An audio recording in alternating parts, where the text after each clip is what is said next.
M. Félix Tshisekedi est en complicité avec le pouvoir de Kabila.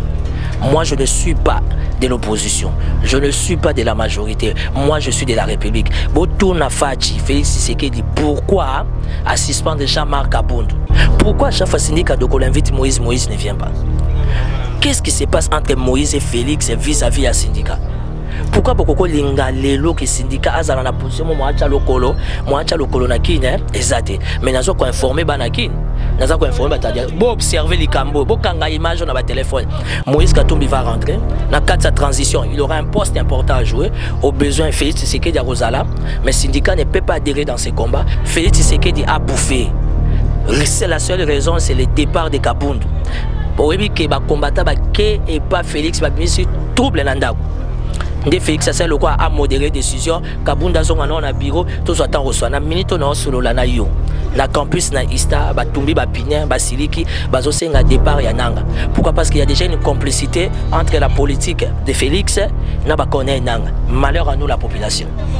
Oui, comprenez besoin déjà ce syndicat mbot na bande tout besoin les bandes diaspora botala ka chaîne na bino syndicat avec Yannick Stopira a ba bi temple to solo maçon surtout sauf rien ba bi pa Yannick Stopira besoin ka actualité surtout tali politique sport socio-culturel tout à maramto les karanambo na biso botala kango a Yannick Stopira toujours esclave ya travail na ou qui t'a apporté une information mais tout ça quand na cadre musa tout ça la musa na biso dans les bons merci na boss na na moni papier kelina refait qui sont très fort na Londres na mbote na bino ebele WS ya Wilson na Mali ya Bangala ba mbote na yo pe ebele mais tindika toujours Yannick Stopira église au milieu du village to beta kanyoso l'autre ya maman na mboka Timothée le Nord obomona déjà na émission na biso na tindika azali acteur politique leader d'opinion to solana et par rapport ya maso etali mboka ndenge mboka zo kende décision oyo tout le monde qui connaît nanga président ya Sénat lobi ken fatike la 5-4 jours pour na quand élection moi la crédible ba to ba contexte est-ce que y est acteur politique à mon on est to beta pe sur l'état suspension ya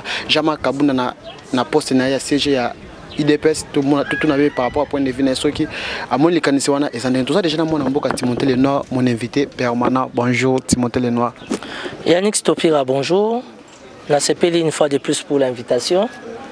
Tu sais d'abord d'entrée de jeu na pesi bande gonyo son beauté surtout bande kwa diaspora j'ai beaucoup du respect na zapen estime mingi pour na bande kwa diaspora na pesi bango beauté na pesi Rifin qui sombe.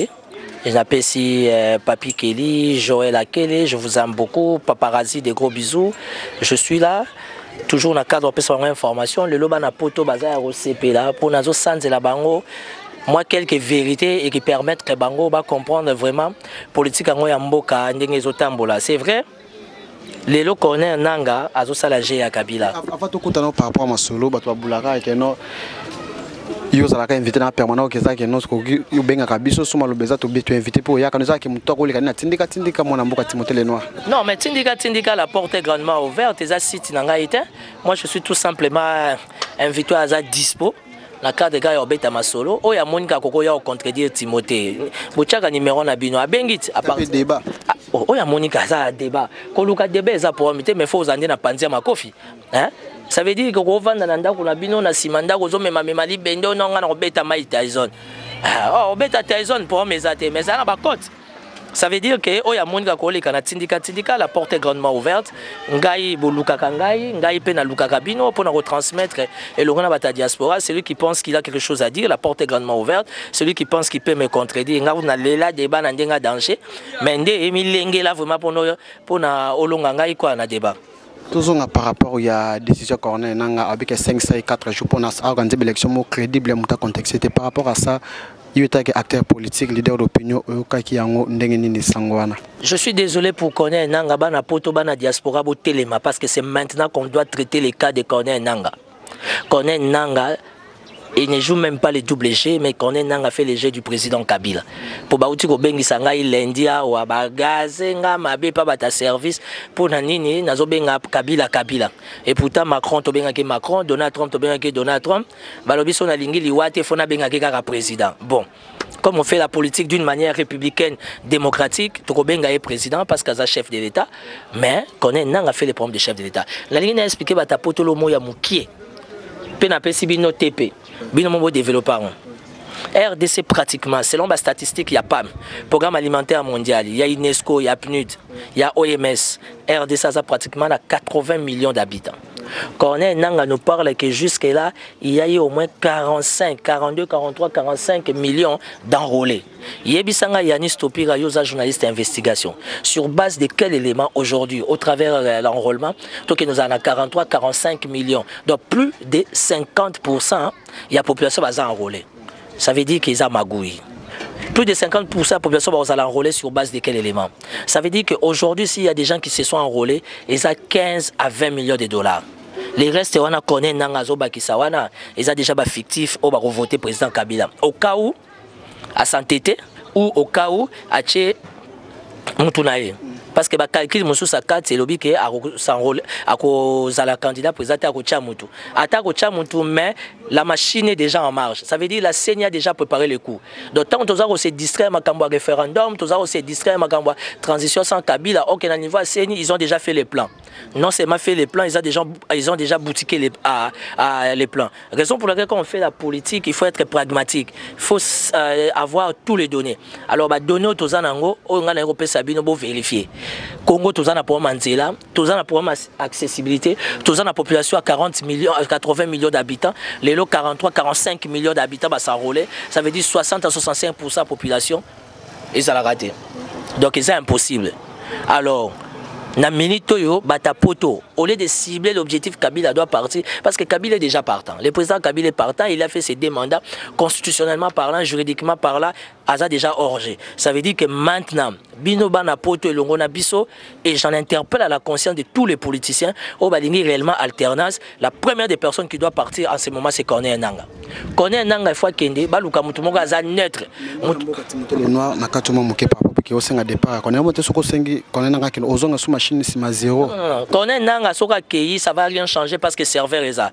On a besoin saigner et bénéficier d'un bureau moko consensuel. Les termes consensuels, tu vas comprendre. Tu as opposition, majorité, société civile, tu as à part. Tu as quelqu'un de neutre. Aujourd'hui, si on peut donner quelqu'un de neutre, tu as le Denis Mukwege. Le docteur Denis Mukwege est purement neutre. Ça veut dire qu'il ne connaît ni la gauche ni la droite, il n'en a rien à foutre de la gauche, il n'en a rien à foutre de la droite, quelqu'un de consensuel. Or, cette consensualité, il y a mon toit qui a dirigé CENI d'office. Mon toit dirigé CENI, il y a organisé les élections. Que dit la loi? Du fait qu'il y a organisé les élections, automatiquement vous allez sous-candidater. Donc ça veut dire que quand vous laissez Corneille Nangaa, j'ai à Zosala, Corneille Nangaa déjà 25 à 30 millions, il y a des voix, il y a des enrôlés, il y a bombi déjà pour la majorité. Kabila ou pas Kabila, il y a déjà 80% ça déjà assuré, donc comprenez. Vous comprenez que tous les gens Timothée toujours solo la mais ce que par rapport à Makamasa que les quatre monde pende comment Namboka Félix Tshisekedi à la transition sans président Kabila yo moni likanisa les abonnés.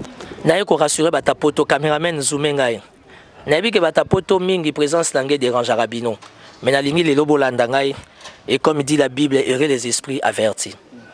Félix Tshisekedi a soulevé point. Transition sans Kabila, c'est faux. Constitutionnellement parlant, juridiquement parlant, comment pouvons-nous faire une transition sans le président Joseph Kabila? Ça veut dire que ça n'a pas de fondement. Pourquoi? Parce que M. Félix Tshisekedi est en complicité avec le pouvoir de Kabila. Moi, je ne suis pas de l'opposition. Je ne suis pas de la majorité. Moi, je suis de la République. Botouna Fachi, Félix Tshisekedi, pourquoi à suspendre Jean-Marc Aboundou? Naïe Sabino Siko Biloka. Quand on peut suspendre Jean-Marc Aboundou dans la partie IDPS, vous avez dit militaire réaction militaire par rapport à ça suspension là. Nazope Sabana Potombo Teboyo Kalisolo. Jean-Marc Aboundou a eu un tête-à-tête avec les représentants de l'Union africaine à Otoya. Ba Potani na Jean pas Zuma, un type de l'Union africaine à Otozala, à Ototindege, comme on a ceux qui Mamadou, Soini, comme on a na Bossan. Jean-Marc Aboundou a eu courage en tant que moi en Mboka j'ai au l'Union africaine besoin na majorité na président Kabila biso IDPS to ko adhérent côté le type de l'Union africaine a fait rapport acquis des droits rapport wana sali que ba pengi Félix la niveau ya majorité ba instruire Félix qui doit mettre Jean-Marc Aboundou dehors. si n'est une information vraie. Confirmer que nous avons une information précise qui va pas confirmer Mambozo. Pire naza mutakati, nasaka politique balabala te. Nga saka politique kati tu le sais. Na lingi lelo bata poto bata diaspora comme on dit en français, soyons conséquents. Botuna Félix, c'est pourquoi il a suspendu Jean-Marc Kabound. C'est parce que Jean-Marc Kabound a eu le courage de parler aux représentants de l'Union africaine que j'ai bossa la majorité, ils annulé sans effet, population européenne sabino fait vérité. Ozomona sikoyo biso batutozo bunda pour la liberté. Naba combattant na poto kuna bata diaspora tozo souffrir inutilement aussi longtemps bato tozo supposé bazala ba Moïse na biso bazala ba Aaron ba Abraham ba ko délivrer mboko yo bango nyoso bazana poche à président Kabila, tout le monde azana part na et je t'informe que transition sans Kabila c'est impossible. Bazo banda transition le président Kabila a accepté, chose impossible mais vrai. Transition banda kozo confirmer que notre transition soit c'est que zo banda pour organiser l'élection. Non ça na yo émission moko ya suka awa la semaine prochaine pour octobre. Novembre na olobate. Na yo olobaka na bonne année. De la manière que natika bata poto, bata diaspora bato balandaka Timothée le nom ba constater. Et bato baza réfléchi. Ba comprendre que Timothée il est réellement politique et il est réellement bien informé. Félix Tshisekedi a bouffé. C'est la seule raison, c'est le départ de Kabound. Pour que ba combattant ba ke et pas Félix ba mis sur trouble nandako. De Félix c'est le quoi a modéré décision Kabunda zonga na bureau tous attend reçoit na minute na solo la na yo na campus na Ista batumbi ba Pinien ba Siliki bazo senga départ ya nanga. Pourquoi? Parce qu'il y a déjà une complicité entre la politique de Félix na ba connaît nanga. Malheur à nous la population. C'est quoi obi calamité de transport que zo banda transport gouvernement ekokoya bandeko Félix pa kota na gouvernement wana bandeko Moïse Katumbi pa kota au syndicat de Kolopa kota pour les amis lobela trop syndicat. Tengai na lobela trop syndicat mais pourquoi j'ai choisi syndicat de Kolo? Syndicat de Kolo, ça la acte ça humanitaire, ça la acte ça patriotique. Ça veut dire que bandeko balongwe kasai baye Angola nanzala na posa mai na malade. Syndicat pesi ba kisi, apesi ma romela pesi ya kolia. C'est ce que nous dit la Bible. Moi je suis un homme humanitaire. Moi je suis un vrai patriote. Na ko mona ke mutu loko la syndicat. Tout le monde a ses défauts, tout le monde a ses erreurs. Maza Mouto Ngai il faut la soutenir. Il y a mon Ngai n'a pas soutenir le syndicat de Kolo. Et ça c'est que Timothée Azabouye. Non, mais je suis contre. Aujourd'hui, le syndicat de Kolo est condamné. Na yeko informé bana poto ti justice na biso et condamné syndicat de Kolo. Na dossier ya famille na syndicat de Kolo, le zolo de Kolo. Na famille Kouswamina, Moïse Katumbi était informé. Par rapport à nous, Nazopé Sabata Poto information. Oh, Moïse Katumbi avait plein le pouvoir de désamorcer la bombe. Ça veut dire qu'il pouvait appeler, il pouvait faire un lobbying à Benguele qui n'a pas.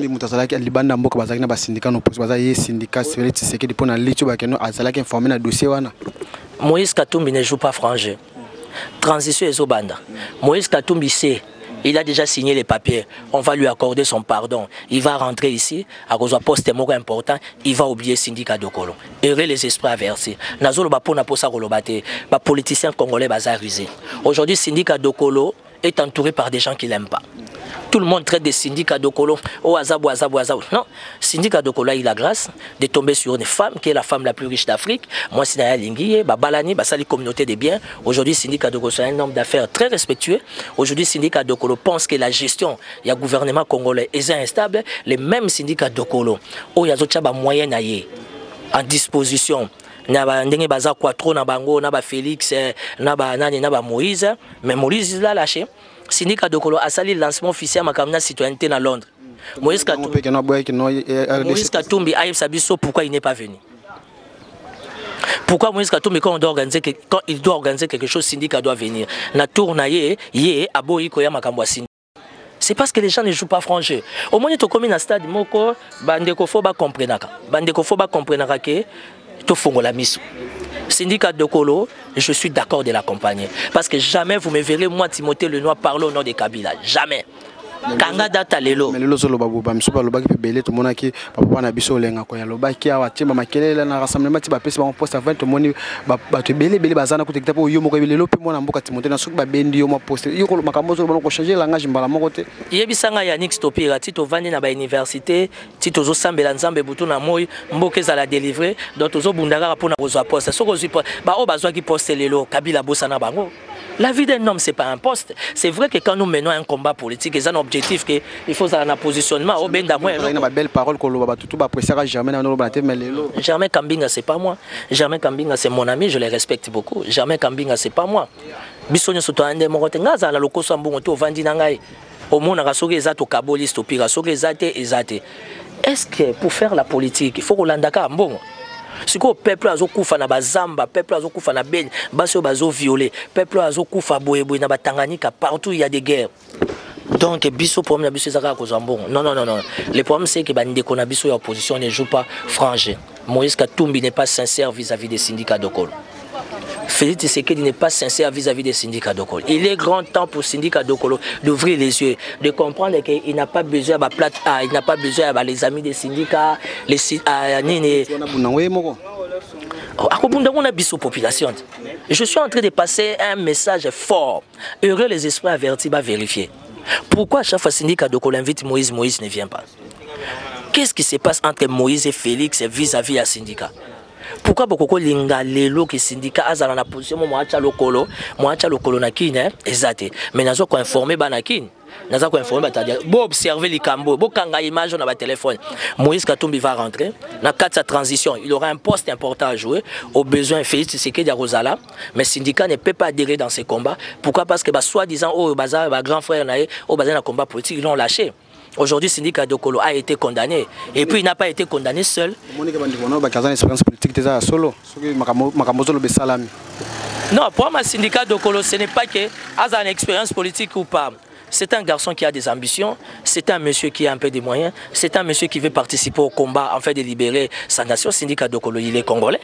Moi, je pense que c'est quelqu'un qu'il faut soutenir. Parce que je n'ai vu aucun jour Moïse Katumbi a soutenir Batakasai. Moïse Katumbi était au Katanga, en fonction, gouverneur. J'ai été au Katanga. Il est